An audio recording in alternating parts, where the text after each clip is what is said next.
Bukayo Saka adalah pemain Arsenal yang skor gol paling banyak untuk skuad England. Okey, gol Saka semalam adalah gol ke-13 dia untuk England, memotong rekod Cliff Bustin yang memegang rekod tu sejak 1938 lah. So kalau kita tengok katalog gol untuk Saka, 13 gol ni almost half daripada gol yang dia skor untuk England ni semuanya screamer. Semuanya gol yang sangat cantik lah. Semalam pun dia cut inside dan dia curler. Ada satu hat-trick dia buat untuk England. Mostly lah aku berkata boleh jadi trademark adalah untuk England, di mana gol dia coming from wing kanan, di mana dia cut inside dan dia curl.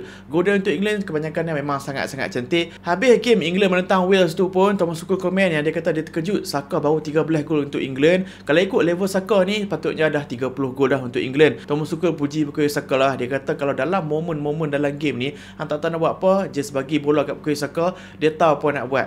Bukayo Saka ni adalah player winger yang bukan macam Brazilian tackle, skillful, very tricky. Saka adalah player yang very efficient. In terms of decision making, Saka ni memang betul-betul world class lah. Untuk player winger yang muda ni, dia tahu nak buat apa pada masa yang sangat tepat. Sebab itulah dia selalu score gol untuk Arsenal, create assist dan ada 13 gol dah untuk skuad England. Bagi aku, Saka dah capai status world class player dah. Tetapi apa yang dia perlu tambah sekarang adalah more goals untuk skuad Arsenal, dan yang paling penting sekali kena bawa trofi lah, Champions League, Premier League trofi, sebab semua world class player memang ada menang title. Saka belum pernah menang lagi big title dengan Arsenal dan juga untuk England.